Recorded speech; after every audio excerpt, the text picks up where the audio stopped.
প্রিয় দর্শক, সংবাদপত্রে বাংলাদেশ অনুষ্ঠান থেকে আমি রেজানুর রহমান আপনাদেরকে স্বাগত জানাচ্ছি। বিভিন্ন জাতীয় দৈনিকে প্রকাশিত খবরের বিশ্লেষণ নিয়ে আমাদের আজকের এই অনুষ্ঠানে অতিথি হিসেবে উপস্থিত আছেন দৈনিক যুগান্তরের প্রধান প্রতিবেদক মাসুদ করিম।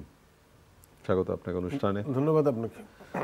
পত্রপত্রিকায় প্রকাশিত কয়েকটা গুরুত্বপূর্ণ শিরোনাম আপনাকে পড়ে শোনাই আমি, তারপর আলোচনায় যেতে চাই। যদিও গুরুত্বপূর্ণ শিরোনাম একটাই, আওয়ামী লীগের কার্যক্রম নিষিদ্ধ, উপদেষ্টা পরিষদের সিদ্ধান্ত, শাহবাগে আন্দোলনকারীদের উল্লাস, প্রথম আলোর শিরোনাম। পাল্টাপাল্টি ক্ষেপণাস্ত্র হামলার পর যুদ্ধবিরতিতে রাজি দুই দেশ। দৈনিক যুগান্তর, আওয়ামী লীগের কার্যক্রম নিষিদ্ধ, উপদেষ্টা পরিষদের জরুরি বৈঠকের সিদ্ধান্ত, লুঙ্গি গেঞ্জি মাস্ক পরে যান বিমানবন্দরে, সাবেক রাষ্ট্রপতির দেশত্যাগ।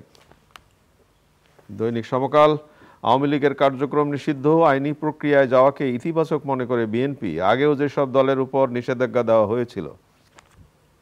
কালের কণ্ঠ, শাহবাগে গণজমায়েতে জনস্রোত, ভারত পাকিস্তান যুদ্ধবিরতিতে সম্মত, মধ্যস্থতায় ট্রাম্প।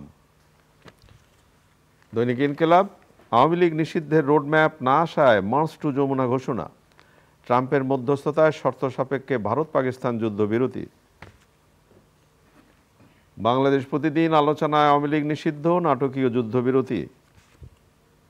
মানব জমিনের শিরোনাম, করণীয় নিয়ে উপদেষ্টা পরিষদের জরুরি বৈঠক, 3 মাসে যুক্তরাষ্ট্রে পোশাক রপ্তানিতে শীর্ষে বাংলাদেশ।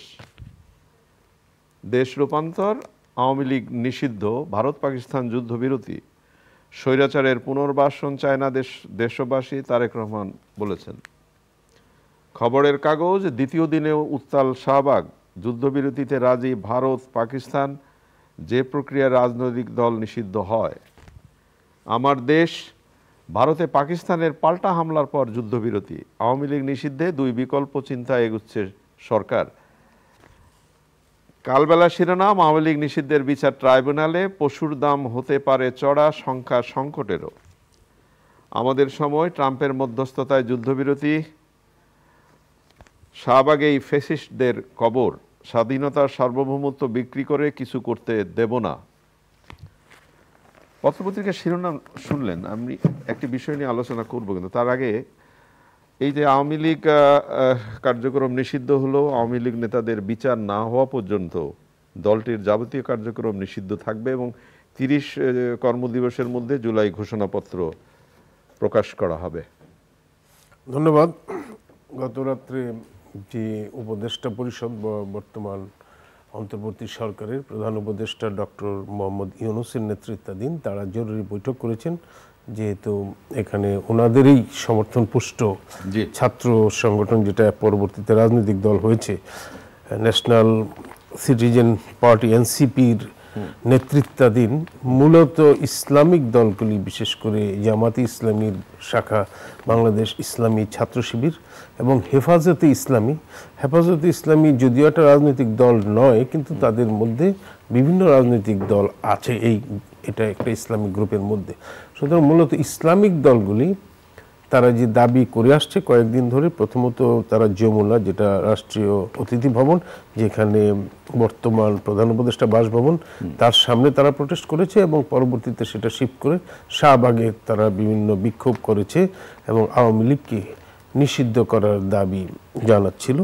সেই দাবির প্রতি সম্মান দেখিয়ে আমি বলবো যে জরুরি ভিত্তিতে তারা বৈঠকে বসেছেন উপদেষ্টা পরিষদ, এবং উপদেষ্টা পরিষদ তারা বলছেন যে আওয়ামী লীগের নেতৃবৃন্দ, বিশেষ করে শেখ হাসিনা এবং অন্যান্য শীর্ষস্থানীয় নেতৃবৃন্দ, তাদের বিচার চলাকালে বিচার যাতে সঠিকভাবে করতে পারে, সেখানে আসামিরা, মানে সেখানে যারা সাক্ষী আছেন এবং অন্য যারা আছেন, তারা যাতে সমস্যায় না পড়েন, সেই জন্য বিচার চলাকালে তাদের আওয়ামী লীগের কার্যক্রম নিষিদ্ধ থাকবে, এই ধরনের একটা ঘোষণা তারা দিয়েছেন। এটা অবিলম্বে কার্যকর হবে যখন এটার প্রজ্ঞাপন জারি হবে। এখন তার সিদ্ধান্ত নিয়েছেন আগামীকাল প্রজ্ঞাপন জারি হলে। তো এখানে যে জিনিসটা হলো, প্রথমত এটা দেখবেন যেটা আওয়ামী লীগ কিন্তু নিষিদ্ধ হয় নাই রাজনৈতিক দল, মানে বিচার প্রক্রিয়া সম্পন্ন হবে তো কার্যক্রম নিষিদ্ধ থাকবে। তো এটার একটা বড় ইমপ্লিকেশন হলো যে বিচার প্রক্রিয়া কতদিন লাগবে। যদি আগামী নির্বাচনের আগে বিচার প্রক্রিয়া সম্পন্ন না হয়, তাহলে সেই সময় যদি কার্যক্রম নিষিদ্ধ থাকে, তাহলে কি আওয়ামী লীগ নির্বাচনে অংশ নিতে পারবে? সেই প্রশ্ন কিন্তু সেই প্রশ্নের জবাব আরও ক্লিয়ারিফাই করতে হবে তত্ত্বাবধায়ক অন্তর্বর্তী সরকারকে। এবং একই সঙ্গে আওয়ামী লীগের এই কার্যক্রম নিষিদ্ধ করা যে হিস্টোরিক্যাল যে ব্যাপারগুলি দেখা যাচ্ছে, তো সেখানে দেখা যায় যে এর আগেও আওয়ামী লীগের কার্যক্রম বোধহয় স্বাধীনতার আগে ইয়াহিয়া খানও একবার নিষিদ্ধ করেছিলেন। তো এখানে আমাদের দেশে রাজনৈতিক দলের কার্যক্রম নিষিদ্ধ করা বা রাজনৈতিক দল নিষিদ্ধ করা একেবারেই নতুন কিছু না। আপনি যদি দেখেন যে এই শেখ হাসিনা সরকারি বিদায় নেওয়ার ঠিক পূর্ব মুহূর্তে জামাত ইসলামী এবং ছাত্র শিবির ওনাদের নিষিদ্ধ করেছিল, কিন্তু পরবর্তী সময়ে দেখা যাচ্ছে যে এই সরকার পরিবর্তনের মাধ্যমে ওনারা আবার নিষেধাজ্ঞাটা। তবে এটার দিক হলো যে আওয়ামী লীগের নিবন্ধন কিন্তু বাতিল হয়নি, এবং নিবন্ধন বাতিল করার এখতিয়ার রয়েছে নির্বাচন কমিশনের। এখন নির্বাচন কমিশন সেটা কিভাবে করবে, এটা কি করবে সেটা একটা দেখার বিষয়। আর একটা হলো যে কোর্ট এই ব্যাপারটাকে কিভাবে দেখে, যে সিদ্ধান্তটা নিয়েছে অন্তর্বর্তী সরকারের এই ধরনের সিদ্ধান্ত নেওয়ার এখতিয়ার আছে, বাট একই সঙ্গে যদি এটা মৌলিক অধিকারের পরিপন্থী হয়, আদালতে ইচ্ছা করলে আওয়ামী লীগ যেতে পারবে। কিন্তু আন্তর্জাতিক আদালতের এটা আইন সংশোধন করে বোধহয় এখানে সেই সংশোধন আইনেই বোধহয় এটা করা হচ্ছে। এটা হলো আন্তর্জাতিক অপরাধ ট্রাইব্যুনাল, ট্রাইব্যুনালে যেখানে বিচার হচ্ছে সেটা আদালত। তো এগুলি তারা পরীক্ষা নিরীক্ষা করে করেছেন। আমি সেই আইনি ডিটেলসে যাব না, কিন্তু আমি যেটা বলতে চাচ্ছি যে এই ধরনের কর্মকাণ্ড, রাজনৈতিক দল নিষিদ্ধ করা এবং আবার ফিরে আসা, এইটা কিন্তু একটা আমাদের রাজনৈতিক সংস্কৃতিতে এমন একটা পরিবেশ সৃষ্টি করতে পারে যে সেখানে যারা ভিন্ন মতাদর্শিক রাজনৈতিক কিন্তু ফিউচার ইমপ্লিকেশন যদি দেখেন, কারণ এখানে দেখেন একটা বড় রাজনৈতিক দল বিএনপি কিন্তু সেটাকে এন্ডোর্স করছে না। এখানে যারা দুই ঘুরে ফিরে ক্ষমতায় আসছে সেটা হলো বিএনপি এবং আওয়ামী লীগ। আওয়ামী লীগ তারা গত 15 বছরে যেসব কর্মকাণ্ড করেছে সেটাকে ফ্যাসিজমের মধ্যে ধরা হচ্ছে, সেটার বিচারও হচ্ছে, কিন্তু এই সময় এটা নিষিদ্ধ করা হলো। বিচার এখনো কিন্তু ফয়সালা হয়নি, আওয়ামী লীগেরও বিচার হচ্ছে না, নেতৃবৃন্দের বিচার হচ্ছে। আর দ্বিতীয় কথা হলো যে প্রধান বিএনপি সেটা নিষিদ্ধ করে নাই। এবং হিস্টোরিক্যালি আমরা যদি দেখি যে বিএনপি বলেছে যে বিচারিক প্রক্রিয়ায় যদি এটা হয় এটা তাদের সম্মত, তারা সম্মতি জানিয়েছে। তারা যদি আমি যেটা বলবো যে জামাতের আমির তার প্রতিক্রিয়ায় বলেছেন আলহামদুলিল্লাহ। না, জামাত ইসলামী তো পার্টিসিপেটই করেছে, ওনাদের ছাত্র সংগঠন বাংলাদেশ ইসলামী ছাত্র শিবির শাহবাগে সেখানে পার্টিসিপেট করেছে। এখন যেটা দেখা গেল যে 1975 সালের 15ই আগস্টে ওই ঘটনার পরেও কিন্তু আওয়ামী লীগ নিষিদ্ধ হয় নাই, মানে মুশতাকের সরকার যিনি ছিলেন পরবর্তী নিষিদ্ধ করেন নাই। এরশাদের পতন যখন হলো 90-এর বিরাট গণঅভ্যুত্থানে, তখনও জাতীয় পার্টি নিষিদ্ধ হয় নাই।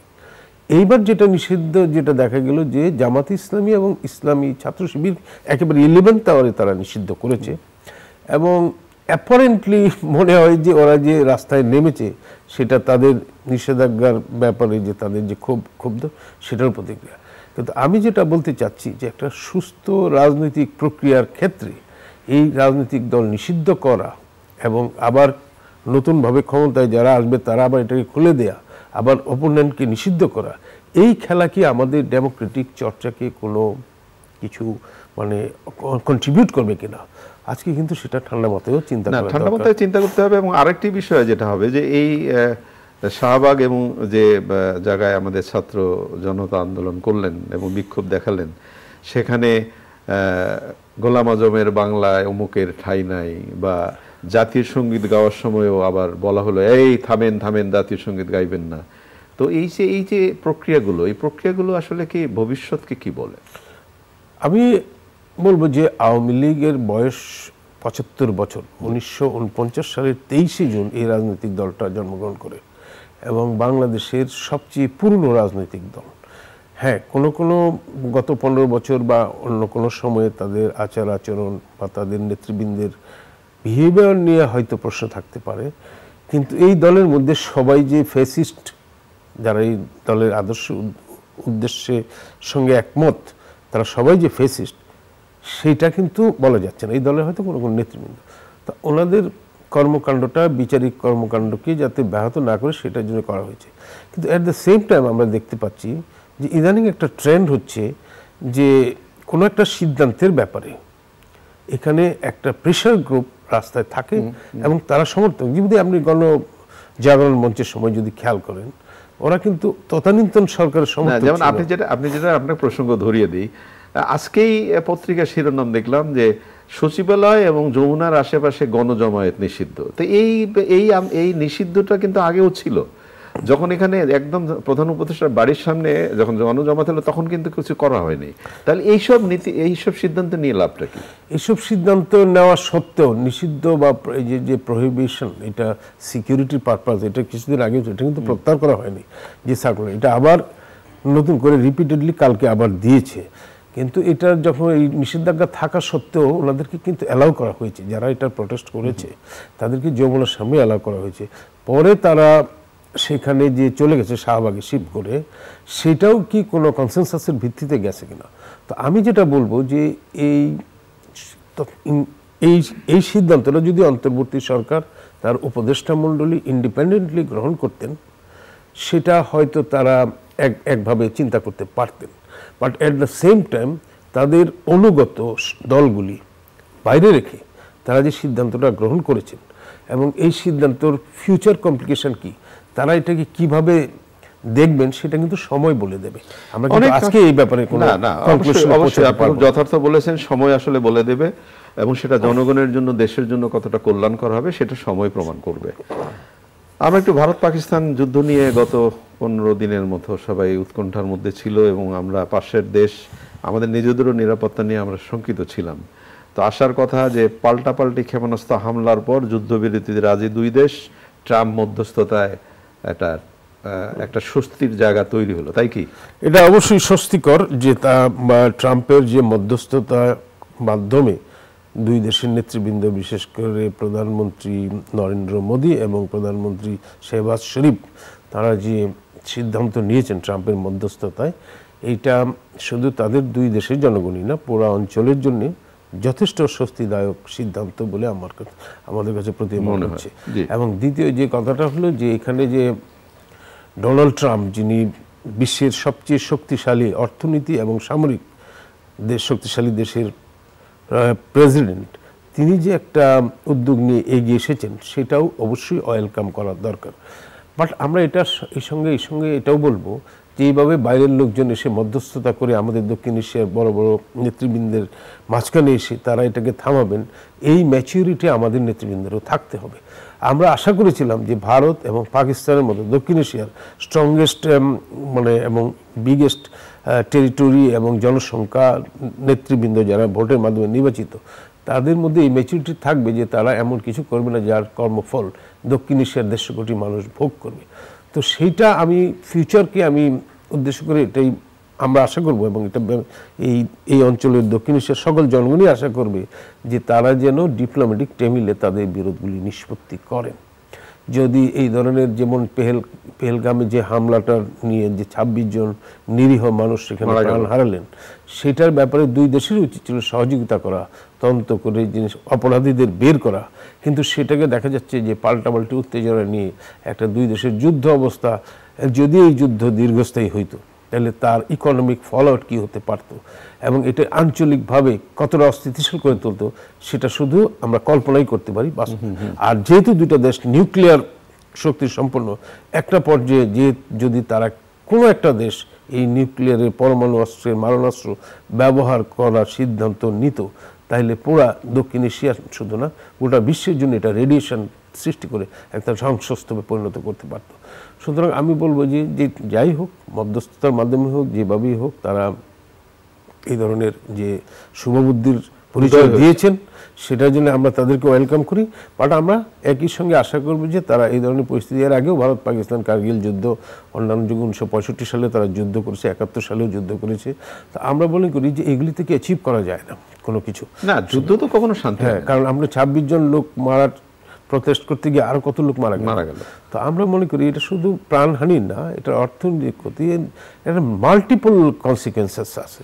তো সেই জন্য আমি আশা করব যে দক্ষিণ এশিয়ার নেতৃবৃন্দ যথেষ্ট ম্যাচিওর এবং তারা এই দেশে, এই অঞ্চলে কোনো জনগণ কিন্তু যুদ্ধ চায় না, তারা ডোমেস্টিক পলিটিক্যাল পারপাস সার্ভ করার জন্য, বিশেষ করে ইন্ডিয়াতে নরেন্দ্র মোদী তার কর্তৃত্ব ধরে রাখা কিংবা পাকিস্তানে শাহবাজ শরীফ তার কর্তৃত্ব ধরে রাখা, কিংবা পাকিস্তানের সেনাবাহিনী তাদের বিরুদ্ধে যে অভিযোগ আছে সেই অভিযোগগুলি কি মানে ঢাকার জন্য এই ধরনের পরিস্থিতি না, যেমন আপনি যেটা বললেন, ইতিমধ্যে এই আলোচনাটা এসছে যে দুই দেশের যুদ্ধে সাধারণ মানুষের কোনো অংশগ্রহণ নাই, এটা ক্ষমতার লড়াই, এবং ক্ষমতার লড়াইয়ে উচ্চ পর্যায়ের ক্ষমতার লড়াই। সেই উচ্চ পর্যায়ের ক্ষমতার লড়াইয়ে সাধারণ মানুষ তো একদম পিষ্ট হয়ে যায়, সাধারণ মানুষ পিষ্ট হচ্ছে, এবং দেশ এই আঞ্চলিকভাবে এটা কিন্তু আমাদের লেজিটিমেট কনসার্ন। আমরা কি যে অবৈধভাবে উদ্বেগ প্রকাশ করছি, আমরা নিজেরাই ভুক্তভোগী হচ্ছি বলেই আমাদের এই উদ্বেগের আমাদের বৈধতাও আছে। মা দিবস প্রতি মে মাসের দ্বিতীয় রবিবার মা দিবস পালিত হয়। আমার কাছে ব্যক্তিগতভাবে মনে হয় যে কোনো দিবস পালনের মাধ্যমে আমার মাকে শ্রদ্ধা জানাবো, সেটার সাথে আমি খুব একটা একমত না, কিন্তু তারপরে একটা দিন মাকে স্মরণ করা, মাকে কি বলবো, শ্রদ্ধা করা, রেসপেক্ট করা, এটাও একটা পজিটিভ দিক। তো কি মনে হয় আমাদের মারা কেমন আছে? আমি বলবো যে মার কোনো অল্টারনেটিভ নেই। যিনি জন্ম দিয়েছেন এবং ওনার যে ত্যাগ, 10 মাস গর্ভে ধারণ এবং পরবর্তী সময় লালন পালন করা, এটার কোনো বিকল্প পৃথিবীতে আবিষ্কৃত হয়নি। এবং এটা আপনি দিবস পালন করেন বা কি না করলেই বা কি। তবে একটা জিনিস, যে এটা দিবসটা পালন করে যদি একটু সবাই একটু করে নতুনভাবে যায়, দেখো সেটা খারাপ না, কিন্তু দেখো সেই দিবসের মধ্যে আবার নানা রকম বাণিজ্যিকীকরণ কিছু, সেটা কিন্তু আবার কৃত্রিমতা এসেছে। মা এবং সন্তানের সম্পর্কের মধ্যে একটা অকৃত্রিম সম্পর্ক, এটা ভালোবাসার সম্পর্ক, এই ভালোবাসার কোনো খাদ নেই। হ্যাঁ, সুতরাং এই জিনিসটাকে করা উচিত। আর আপনি যেটা বললেন যে আজকে মা দিবস, মা একজন নারী, আজকে নারীর প্রতি যে সম্মান প্রদর্শন করা আমাদের প্রত্যেককে অবশ্য কর্তব্য, এবং সেই জায়গায় যদি বিচ্যুতি হয় সেটা আমাদের নিজস্ব মূল্যবোধের প্রতি বিচ্যুতি হবে। সুতরাং শুধু মা, বোন, স্ত্রী যারাই আছে, নারী সমাজ, তাদেরকে প্রতি আমাদের স্পেশাল সম্মান, এটা আমাদের ধর্মে এবং অন্যান্য সকল ক্ষেত্রে, সমাজের সকল ক্ষেত্রে বিদ্যমান। আমরা যে আজকালকার যে সমস্ত আচরণ, কথাবার্তা শুনি, সেইগুলি আমার মনে হয় যে এইগুলি আমাদের পরিহার করা উচিত। এবং আমরা যে সেই এটা শুধু যে তাদের সম্মানের জন্যে সেটা না, এটা আমি বলছি যে একটা দেশের অর্থনৈতিক উন্নতির জন্যেও প্রয়োজন। কারণ যে দেশের মূল জনসংখ্যার অর্ধেকই হলো, আমাদের দেশে অর্ধেকের বেশি হলো নারী। সুতরাং ওনাদেরকে কর্মক্ষেত্রে, ওনাদের সম্মানটা সকল ক্ষেত্রে যদি বজায় না রাখা যায়, তাহলে একটা দেশ উন্নতি করতে পারে। একেবারে শেষের দিকে আপনি নিশ্চয়ই খেয়াল করেছেন যে একদল তরুণ তারা লঞ্চে করে পিকনিকে গিয়েছিল, এবং তারা ফেরার পথে আমরা যে সামাজিক যোগাযোগ মাধ্যমে যে দৃশ্যটি দেখলাম, 2 জন তরুণীকে একজন লঞ্চের ডেকে প্রকাশ্যে মারধর করছে, এবং সেটা ভিডিও তুলছেন অনেকে, সেটা ভাইরাল করে দেওয়ার জন্য। এখন আজকের প্রথম আলোর পত্রিকায় যে তরুণকে আটক করা হয়েছে, যিনি মারধর করেছেন, তিনি একটা শব্দ বলেছেন, আমার ভুল হয়েছে। সেটাই আমাদের বক্তব্য হলো যে এই ধরনের ঘটনা তো কোনোভাবেই কাম্য না, এবং এখানে আমাদের একটা আইনও আছে যে নিগৃহীত করা তো বড় অপরাধ, সেটাকে ভাইরাল করা আরো বড় অপরাধ। কারণ সে তো একটা নির্যাতিত নারী। এটা আপনি ভারতেও যখন দেখবেন, এরা কিন্তু ওই যে নির্ভয়া, যাকে আমরা বলছি, এটা কিন্তু তার অরিজিনাল নাম না, তারাও কিন্তু এটা প্রচার করছে না, নির্যাতনের মাধ্যমে যিনি মারা গেলেন। তো আমরা বলতেছি যে এখানে তার পরিচয়, তার চেহারা, তার সবকিছু দেখে ভাইরাল করা হচ্ছে। এগুলি তো আমাদের সমাজে কখনো কখনো হয় কি, আমরা নির্যাতন করছে বা মৃত্যুর ঘটনা ঘটছে, আমরা তাকে বাঁচানোর নাচে মোবাইলে ছবি তুলে তাকে ভাইরাল করবার চেষ্টা করি আর কি। এগুলি হইলে আমাদের মূল্যবোধের মারাত্মকভাবে অবক্ষয় ঘটছে। আমি মনে করি রাষ্ট্রীয়ভাবে যতটা আইনের মাধ্যমে যতটা এটা সম্ভব, তার চেয়ে বেশি সম্ভব যদি আমরা পারিবারিকভাবে, শিক্ষায়, প্রতিষ্ঠানে এবং সমাজে সর্বক্ষেত্রে আমরা যদি এই বিষয়গুলির বিরুদ্ধে যদি আমরা সচেতনতা গড়ে তুলি, মানুষকে যে কাজটা সে করছে, যে বলছে ভুল হয়েছে, সে যে ভুল করেছে, এটা যদি তাকে আগেই বোঝানো যেত, তাহলে তো সেই ভুলটা, অথবা সে আগে বোঝে নেই, সে নিজের হিরোইজমটা দেখানোর চেষ্টা করে। সুতরাং আমি বলবো যে পাপীকে নয়, পাপকেই ঘৃণা করো। সেই জায়গায় এখানে কেউ পাপ করেনি, ওরা তো পিকনিক করতে গিয়েছে, সেটাই আর কি। অনেক ধন্যবাদ আপনাকে। প্রিয় দর্শক, আমরা যে বিষয়গুলো নিয়ে কথা বললাম, আপনি শুনলেন, অনেক কথাই আলোচনা হলো। যুদ্ধ থেমে গেছে, কিন্তু বাংলাদেশের যুদ্ধ কি থামলো? জানি না এই প্রশ্নটা করা ঠিক হলো কিনা। দেশটা আগে। ভালো থাকবেন সবাই। খোদা হাফেজ।